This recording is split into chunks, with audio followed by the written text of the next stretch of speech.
కొల్లూరు మండలం జువ్వలపాలెంలోని VRK trust తరపున school పిల్లలకు 275 సైకిళ్లు వేమూరు శాసనసభ్యులు నక్క ఆనంద్ బాబు చేతుల మీదుగా పంపిణీ చేసిన మానవత్వం చాటుకున్న వేములపల్లి రవికిరణ్ మాజీ మంత్రి వేమూరు శాసనసభ్యులు నక్క ఆనంద్ బాబు మాట్లాడుతూ 9 సంవత్సరాలుగా పార్టీలకు అతీతంగా రవికిరణ్ సేవలు అందించారు. దేశంలోనే ప్రముఖ కాంట్రాక్టర్లు ఒకరు రవికిరణ్ పుట్టిన గ్రామాన్ని మర్చిపోకుండా ప్రతి ఆదివారం వచ్చి తన స్నేహితుల ద్వారా గ్రామంలోని మంచి చెడ్డలు తెలుసుకొని బట్టిపురోలు మండలంలోని చాలా గ్రామాలకు సహాయం చేయడం అభినందనీయం అని అన్నారు. శ్రీమంతుడు సినిమాలో చూసాం కానీ సినిమా 3 గంటలు అయిపోతుంది, ఎవరు చేసేదేమీ ఉండదు. కానీ ఈయన నిజమైన శ్రీమంతుడు. నిజంగా సొంత గ్రామానికే కాకుండా మండలంలో ఎవరికి సహాయం కావాలన్నా చేస్తున్నాడన్నారు. ఇలాంటి వ్యక్తి ఇంకా ఎదగాలని, ఇలాంటి వ్యక్తులు ఎదిగితే ఇంకా ఎక్కువ మందికి సేవలు చేయడానికి అవకాశం ఉంటుందన్నారు. వ్యక్తులు ప్రశ్న పెట్టి చేశారు ఈ రాష్ట్రంలో విద్యా వ్యవస్థ. 2014 నుంచి 19 కానీ అంతకుముందు తెలుగుదేశం పార్టీ ప్రభుత్వం అధికారంలో ఉన్నప్పుడు చంద్రబాబు నాయుడు గారి నాయకత్వంలో ఒక విజన్తో ఈరోజు ఒక పిల్లవాడు పుట్టాడు, నడక మొదలు పెట్టాడు, చదువు మొదలు పెట్టాడంటే 20 ఏళ్ల తర్వాత వాళ్ళ భవిష్యత్తు ఏ విధంగా ఉండాలనే దానికి పునాది చేసే ఆలోచన చంద్రబాబు నాయుడు గారు చేస్తా ఉండేవాడు.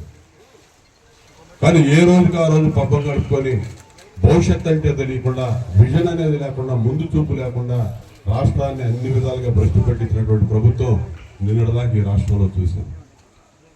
ఇవాళ 5 ఏళ్ళు మరి రాష్ట్రం సర్వనాశనం చేసి అన్ని వ్యవస్థలు భ్రష్టు పెట్టిపోయి ఈరోజు ప్రజలు అదంతా తెలుసుకొని మళ్ళా 164 సీట్లతో చంద్రబాబు నాయుడు గారికి అధికారాన్ని ఇచ్చారు. ఈరోజు భ్రష్టు పెట్టిపోయిన రాష్ట్రం, అధోగతి పాలైన రాష్ట్రాన్ని మళ్ళా గాడిలో పెట్టాల్సిన బాధ్యత ఈరోజు చంద్రబాబు నాయుడు గారి మీద, మహాకూటమి మీద ఇవాళ ప్రజలు ఉంచారనేది అందరికీ తెలుసుకోవాల్సిన అంశం. ఇవాళ విద్యా వ్యవస్థని మెరుగుపరచడానికి, ప్రక్షాళన చేయడానికి, ఈ రోజు ఉన్నటువంటి విద్యార్థులే రేపటి భావి భారత పౌరులుగా తీర్చిదిద్దడానికి ఒక ప్రణాళికాబద్ధంగా ముందుకు పోవడానికి ఆ విద్యాశాఖ కూడా తెలుగుదేశం పార్టీ రథసారథి ఉన్నటువంటి నారా లోకేష్ గారి ప్రదర్శనల మీద ఎత్తుకున్నాడు. ఖచ్చితంగా ప్రభుత్వం కూడా విద్యా శాఖని, విద్యా వ్యవస్థని ముందుకు నడిపించడంలో ఒక ముందు చూపుతో, ఒక విజన్తో. ఎందుకంటే ఈరోజు దేశ విదేశాల్లో లక్షలాది మంది ఐటీ ఉద్యోగులు ఉన్నారంటే, భారతదేశంలో కానీ విదేశాల్లో కానీ స్థిరపడి ఈ రాష్ట్రానికి ఒక పేరు ప్రఖ్యాతులు తీసుకొస్తా ఉన్నారంటే 95 నుంచి 2004 వరకు చంద్రబాబు నాయుడు గారు వేసినటువంటి పునాదులు. టెక్నాలజీలో కానీ, సాంకేతిక విద్యలో కానీ ఆ రోజు చంద్రబాబు నాయుడు గారు చూపించినటువంటి చొరవ ఈరోజు రాష్ట్రం ఇటువంటి మధ్యలో ఏ ప్రభుత్వాలు వచ్చి భ్రష్టు పెట్టించినా ఇంకా సజీవంగా ఉన్నాయంటే ఆయన వేసిన పునాదులు. మళ్ళా ఈరోజు అదే పునాదులు పునర్నిర్మాణం చేసుకోవాల్సిన పరిస్థితి. ఈ రాష్ట్రంలో అన్ని వ్యవస్థల్ని పునర్నిర్మాణం చేసుకోవాల్సిన గురుతర బాధ్యత మీరందరూ ఈరోజు చంద్రబాబు నాయుడు గారికి అప్పచెప్పారు. ఆయన ఖచ్చితంగా మొక్కవోని దీక్షతో ఈ కార్యక్రమాలు ముందుకు తీసుకెళ్ళడానికి నడుము బిగించారని చెప్పి సందర్భంగా తెలియజేస్తూ, ఇటువంటి సందర్భంలో ఇటువంటి దాతృత్వ గుణం, ముందు చూపు ఆలోచనలు ఉన్నటువంటి రవికిరణ్ గారు లాంటి వ్యక్తులు ఇంకా ఈ వ్యవస్థలో ఈ పిల్లలకి వారు కూడా చేదోడు వాదోడుగా ఉండటం ఖచ్చితంగా మంచి భవిష్యత్తుకి ఒక పరిణామం, మంచి శుభసూచకంగా ఉందని చెప్పి సందర్భంగా తెలియజేస్తూ, వారు మరిన్ని సేవా కార్యక్రమాలు ముందుకు నడిపించే విధానంలో మరొకసారి వారికి అన్ని విధాలుగా సహకారం భగవంతుడి నుంచి ఉండాలని చెప్పి కోరుకుంటూ, ఈ అవకాశం ఇచ్చి నన్ను ఈ కార్యక్రమానికి ఆహ్వానించినటువంటి రవికిరణ్ గారికి, వారి పెద్ద బృందానికి అందరూ కూడా హృదయపూర్వక అభినందనలు, శుభాకాంక్షలు తెలియజేస్తూ అందరికీ నమస్కారం.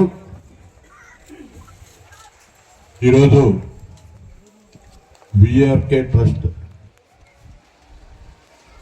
ఈ ట్రస్ట్ స్థాపన చేసి ఒక మంచి కార్యక్రమం,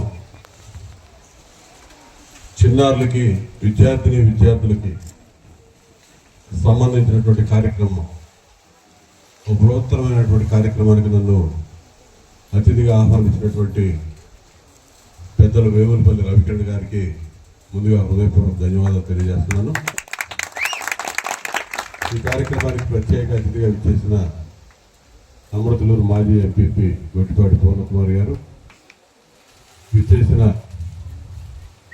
పెద్దలందరికీ, అదేవిధంగా అధికారులకి, డిఎస్పీ గారు, ఇతర అధికారులు, సోదరి మనందరూ కూడా ధన్యవాదాలు తెలియజేస్తున్నాను.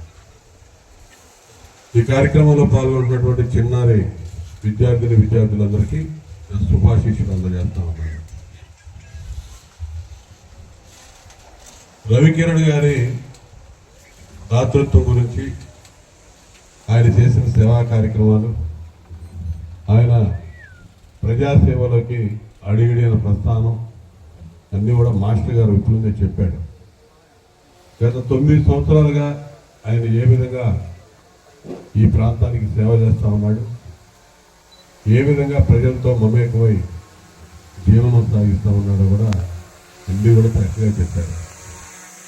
వారు చెప్పింది ఒక ఎత్తు, నేను ఈరోజు ఈ కార్యక్రమానికి అతిథిగా హాజరైన వ్యక్తిగా నాకు రవికిరణ్ గారు తెలిసినటువంటి విధానం కూడా అదే వాస్తవాన్ని ప్రతిబింబించేస్తుందని చెప్పడానికి నేను సంతోషిస్తాను. 9-10 సంవత్సరాల నుంచి నాకు రవికిరణ్ గారు పరిచయం. అప్పుడు నుంచి చూస్తున్నాను. పార్టీ పరంగా కొన్ని సందర్భాల్లో డైరెక్ట్గా, కొన్ని సందర్భాల్లో ఇండైరెక్ట్గా, అన్ని రకాలుగా చేదుడు వాదుడుగా ఉంటూ ఈ ప్రాంతంలో ముఖ్యంగా పార్టీలకు అతీతంగా ఆయన సేవలు అందిస్తూ వచ్చాడు. 2019 ఎన్నికల ముందు కూడా 14 నుంచి 19 వరకు నేను చూశాను. ఈ గ్రామాల్లో ఉన్నటువంటి లంక గ్రామాల్లో ఉన్నటువంటి ప్రజలకు కానీ, బట్టిప్రోలు మండలంలోని అనేక గ్రామాలు మరి ఆయన చేసినటువంటి సేవా కార్యక్రమాలు నాకు తెలుసు. సినిమాల్లో చూస్తాం, శ్రీమంతుడి సినిమా గురించి అందరూ తెలుసు. అది సినిమా, అది వాస్తవం కాదు. అది ఆ 3 గంటలు చూడటానికి బాగుంటుంది. ఆ యాక్టర్లు కూడా అంతవరకే, వాళ్ళు నిజ జీవితంలో చేయరు ఆ కార్యక్రమం. కానీ మన రవికిరణ్ గారు మాత్రం చేసి చూపించాడు అనేది తన గుణాలలో, తను సంపాదించిన దానిలో ఈ దేశంలోనే పేరున్నటువంటి కాంట్రాక్టర్లు ఒకటిగా పేరు సంపాదించుకుంటూ మరి ఎక్కడ కూడా మూలాలు మర్చిపోకుండా, పెరిగిన గ్రామం, పుట్టిన గ్రామం, ఇక్కడ తనతో పాటు కలిసి పెరిగినటువంటి స్నేహితులు ఎవరిని మర్చిపోకుండా వాళ్ళ యొక్క కష్ట సుఖాల్లో తనకున్న దానిలో భాగం పంచుకుంటూ వారిని కూడా తనతో పాటు నడిపిస్తూ అనేది చాలా గొప్ప అంశం అని చెప్పి ఈ సందర్భంగా చెప్పడానికి నేను సంతోషిస్తా ఉన్నా. అటువంటి వాళ్ళు చాలా అరుదుగా ఉంటారు. ఇందులో రవికిరణ్ గారి వ్యక్తిత్వం కూడా నేను దగ్గర నుంచి చూసినటువంటి వ్యక్తిగా ఆయన మనస్ఫూర్తిగా ఈ కార్యక్రమాలు చేస్తున్నందుకు హృదయపూర్వక అభినందనలు తెలియజేస్తున్నాను. ఇంకా ఇంకా ఇంకా ఎదగాలి. ఎందుకంటే అటువంటి వాళ్ళు ఎంత ఎదిగినా సమాజానికి ఇంకా ఉపయోగపడతారు కాబట్టి ఖచ్చితంగా ఆ విధంగా ఎదిగేదానికి కూడా భగవంతుడు ఆశీర్వదిస్తారని చెప్పి మనస్ఫూర్తిగా కోరుకుంటాను. మీ అందరి ఆశీస్సులు కూడా మీ అందరి జీవనంలో కొంచెం పెద్ద ఉండాలని చెప్పి సందర్భంగా కోరుకుంటూ ఈరోజు విద్యార్థులకు సంబంధించినటువంటి కార్యక్రమం తీసుకున్నాడు. అది చాలా శుభపరిణామం.